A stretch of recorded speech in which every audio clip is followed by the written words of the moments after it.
Hello, Jan here from Into the Woods, and I'm in my vegetable garden. I've come out for a couple of hours to sort out this bed, and I wanted to talk about digging in a no-dig garden, because sometimes it does happen. So if you've seen any of my other gardening videos, you know that I'm a big fan of making things as easy as possible. And that means that perennial plants in the garden are heroes as far as I'm concerned. And this bed has been perennial onions. So one side I had Chinese chives, and the other side I had these guys. These are perennial leeks. Instead of growing the plants, digging a hole, putting the plant in, growing them, eating them that year, you just leave them in the ground. They reproduce. And this bed has been in place for about 8 years now. So in my system of gardening, I use a heavy mulch for lots of reasons, but one of the joys of that is that it smothers the weeds. So I don't weed in my garden. Very rarely do I need to weed. However, it gets a bit complicated when you have a perennial bed. And over the years, weeds have got down in between these leeks and the Chinese chives, and they've taken hold, and it's just got a bit of a mess. So I decided this year to sort it out. I'm digging up the plants, I'm putting them into another bed, and it's an opportunity to split them and pass them on to friends.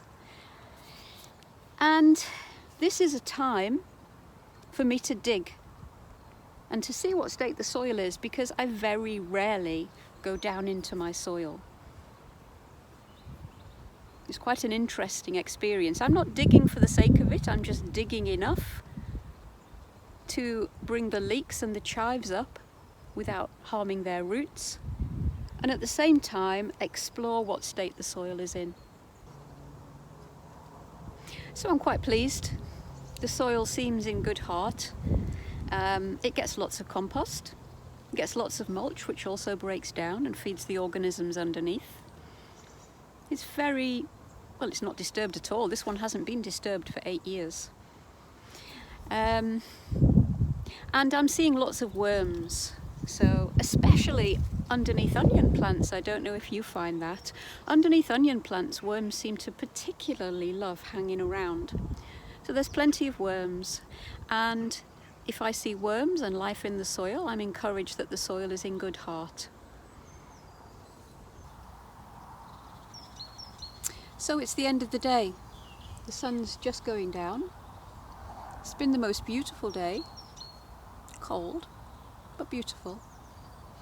And I've just got this little patch at the end to finish off, and then I'm done.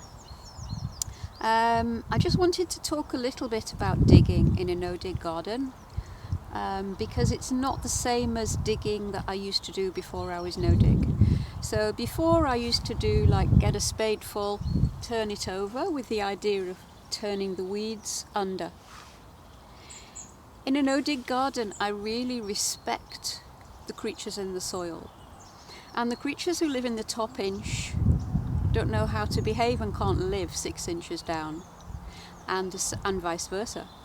So they're all living in their own preferred environment, and I don't want to disarrange that too much. So when I'm digging, I'm trying to get underneath, lift the turf, kind of crack it open, shake out the weeds, and let it settle back down in the same orientation. I'm trying to keep the top at the top and the bottom at the bottom. Otherwise they'll just be a big die-off, which I don't want, because that's the beauty of soil, that's the beauty of earth. It's not just a bunch of minerals, it's the life that's in the soil that's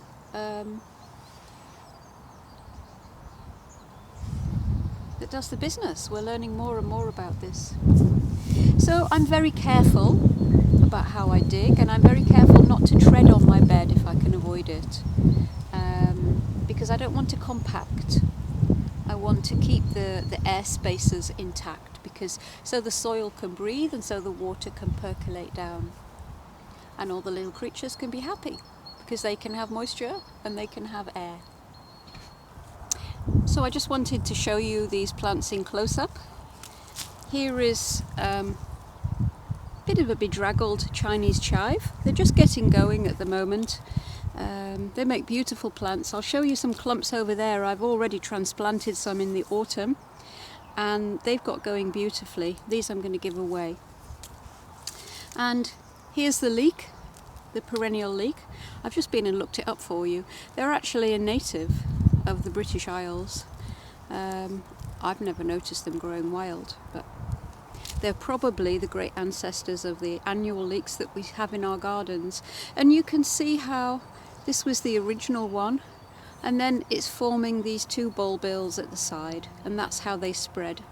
They also send up beautiful, tall, kind of wiggly flower stalks, and they fall over, and where they land, some have seed, most of them have little bulbils on the end, little tiny like garlics. They look like a little cluster of garlics, and where they land a new set of plants will grow. So once you've got them, you don't need to worry about getting any more, because they just stay with you. Any that you don't want you can pull up and eat. You can just cut them off at the soil surface and eat the tops, or you can dig up a clump, eat the bigger ones and put the smaller ones back in to grow on. They're a wonderful, wonderful plant. A little bit garlic tasting, a little bit stronger flavour than an annual leek. Very delicious.